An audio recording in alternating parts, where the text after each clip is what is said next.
Halo kawan, terima kasih sudah masuk ke sini. Kali ini saya akan membawa kalian untuk menceritakan tentang kasus yang sempat menghebohkan yang pernah terjadi, tepatnya di Kabupaten Pidi, Provinsi Aceh. Ini tentang satu sosok pria yang bisa kita sebut sebagai predator kelamon, yang telah memakan beberapa korban khususnya para ibu muda. Okelah kawan, mari kita langsung ke pembahasannya. Ini adalah Bakhtiar, yang dijuluki pesulap hijau, seorang pria beristri 4 yang berusia 47 tahun. Dia tinggal di Padang Tijipi di Provinsi Aceh. Dia sudah melakukan pencabulan sebanyak 84 kali kepada beberapa wanita berbeda, yang umumnya para korbannya adalah para ibu muda. Incarannya adalah para mama muda yang berusia antara 27 sampai 40 tahun. Modusnya adalah dia melakukan praktik pengobatan secara goib, yang mana para korbannya diancam, dimanipulasi, dengan memanfaatkan karisma yang dimilikinya. Yang mana para korbannya juga diancam akan menghabisi korbannya secara goib jika berani melawan atau membuka suara. Tidak hanya itu, dia juga mengaku sebagai utusan Tuhan untuk memanipulasi para korbannya. Menurut polisi, hanya satu korban saja yang sudah melapor, sedang yang lain tidak berani melapor. Dia mulai membuka praktek pengobatan alternatifnya dari tahun 2021. Namun di tahun 2023 kedoknya terbongkar. Terbongkarnya kedok dia ini berkat seorang ibu muda ini, yang bernama kita sebut saja Nurhayati. Jadi awalnya Nurhayati ini tidak ada niatan untuk melakukan pengobatan di tempat Bakhtiar ini,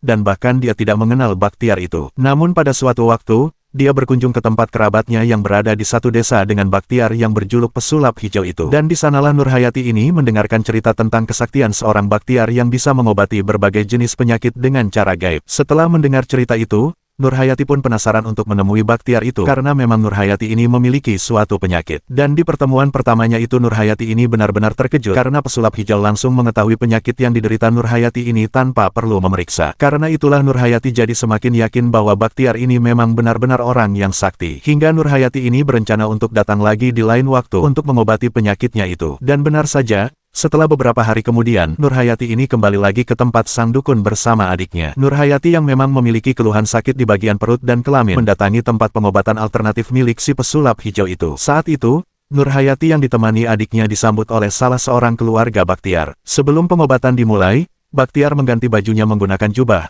peci, dan sorban yang serba hijau, sebagai tanda dimulainya pengobatan. Saat pengobatan dimulai, Bakhtiar meminta korban dan adiknya untuk membaca 2 kalimat syahadat, dilanjutkan dengan mengikuti bacaan-bacaan zikir yang diucapkan Bakhtiar. Selanjutnya Bakhtiar menyerahkan sebotol air mineral yang sudah dijampi-jampi kepada Nurhayati. Air tersebut harus dibagi menjadi 3 bagian, 2 bagian untuk diminum, dan 1 bagian lagi digunakan untuk mandi. Setelah menyerahkan sebotol air, Bakhtiar menyuruh Nurhayati pulang dan kembali 3 hari kemudian. 3 hari kemudian Nurhayati yang ditemani adiknya kembali lagi ke rumah Bakhtiar. Pada pengobatan yang kedua ini metode pengobatan yang dilakukan masih sama, yaitu dengan menggunakan pakaian serba hijau, zikir, dan memberikan air yang sudah dijampi-jampi. Setelah itu, Bakhtiar meminta Nurhayati untuk kembali esok hari.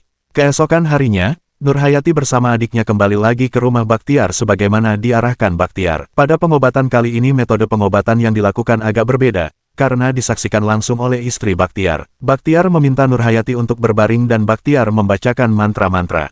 Kemudian Bakhtiar memperagakan tangannya seolah-olah seperti membelah perut Nurhayati, dan mengangkat sesuatu keluar dari perutnya. Setelah ritual tersebut usai, Bakhtiar mempersilahkan Nurhayati dan adiknya pulang.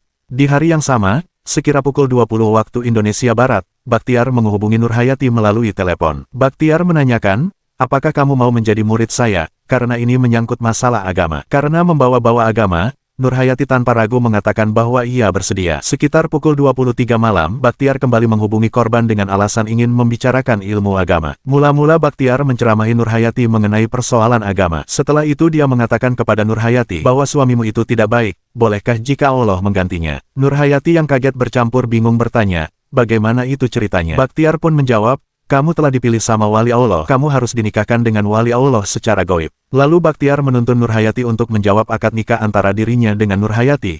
Karena takut, sebab menyangkut tentang agama Nurhayati pun nurut saja. Setelah Nurhayati mengikuti kalimat akad itu, Bakhtiar mengatakan bahwa Nurhayati telah sah menikah dengan wali yaitu Bakhtiar itu sendiri, dan sebentar lagi wali itu akan datang ke rumah Nurhayati. Apakah Nurhayati sudah siap? Tanya Bakhtiar. Dengan rasa takut Nurhayati menjawab, tidak, saya tidak siap. Lalu Bakhtiar berkata, ya sudah tidak usah dulu kalau belum siap, sambil menutup teleponnya. Kemudian tidak lama berselang, Bakhtiar kembali menghubungi korban dan mengatakan, siap-siap ya, wali Allah sedang menuju ke sana. Setelah itu Bakhtiar langsung mematikan lagi teleponnya, dan kejadian itu pun terjadi.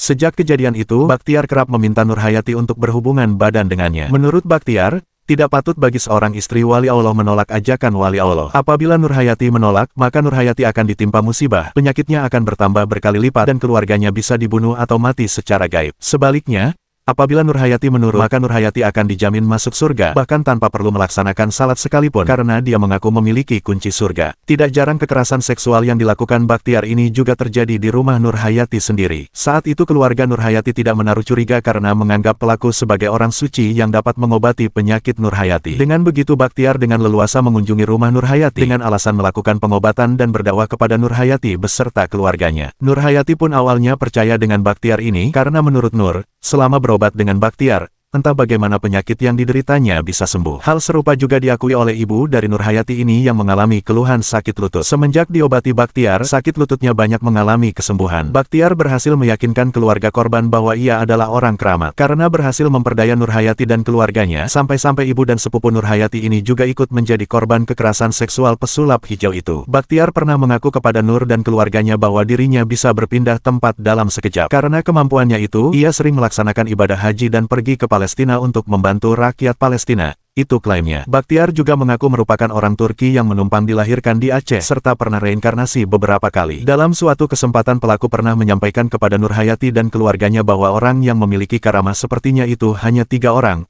yaitu dirinya, Tunku Bantakiah, dan Tunku Abu Syik Tano Abe. Menurut Bakhtiar, Tunku Bantakiah dianugerahkan oleh Allah berupa tong beras yang isinya tidak pernah habis. Sementara, Tunku Abu Syik Tano Abe dianugerahkan tas yang berisi uang yang tiada habisnya. Sedangkan dirinya dianugerahkan kalamullah. Dari ketiga orang tersebut, dirinya lah yang memiliki tingkat atau derajat karamah paling tinggi. Bakhtiar juga mengungkapkan bahwa ia pernah berguru pada seseorang yang merupakan saudara kandung dari Tunku Abu Syik Tano Abe. Kejahatan yang dilakukan Bakhtiar ini mulai terungkap pada bulan Agustus tahun 2022. Saat itu, abang kandung Nurhayati pulang ke kampung untuk menjenguk keluarga. Abang itu mencium ada yang tidak beres dengan keluarganya dan sosok Bakhtiar ini. Ia kemudian mendesak Nurhayati untuk menceritakan apa yang telah terjadi. Ketika didesak berkali-kali akhirnya Nurhayati menceritakan apa yang telah dilakukan Bakhtiar kepadanya. Mendengar cerita Nurhayati itu, abang pelaku kemudian pergi menemui salah seorang tokoh keturunan ulama besar Aceh. Dalam pertemuan tersebut, tokoh tersebut menjelaskan bahwa Bakhtiar telah berbohong dan telah melakukan tindakan tidak senonoh kepada Nurhayati. Mendengarkan penjelasan dan masukan dari tokoh tersebut, abang Nurhayati meminta adiknya itu untuk melaporkan kejadian itu kepada polisi. Lalu beberapa hari setelah dilaporkan kepada pihak berwajib, Bakhtiar pun ditangkap. Dan petualang si pesulap hijau pun berakhir. Ketika dilakukan pemeriksaan, Bakhtiar tidak bisa mengelak lagi. Dari hasil pemeriksaan polisi juga terungkap bahwa Bakhtiar telah melakukan pencebolan sebanyak 84 kali kepada beberapa wanita, yang kebanyakan korbannya adalah para ibu muda. Meski begitu, para korban lain belum membuat laporan dikarenakan takut atau malu aibnya terbuka. Dan saat cukup alat bukti, Bakhtiar si pesulap hijau ditetapkan sebagai tersangka pada Rabu tanggal 12 Oktober tahun 2022 lalu. Selesai menjalani beberapa persidangan, Bakhtiar dijatuhi hukuman selama 12 tahun penjara. Itulah kasus yang sangat menyesakkan terjadi. Kasus-kasus seperti ini memang sering terjadi terutama di pelosok-pelosok pedesaan yang mana masyarakatnya belum teredukasi. Jadi dari kasus ini kita jadikan sebagai pelajaran agar kita tidak mudah terpedaya dengan hal-hal aneh yang berbau mistik. Okelah kawan, cukup sampai di sini dulu kali ini. Jika ada pertanyaan, kritikan, atau saran silahkan tulis di kolom komentar. Terima kasih sudah berkunjung. Jika suka dengan pembahasan ini silahkan di like dan subscribe. Salam.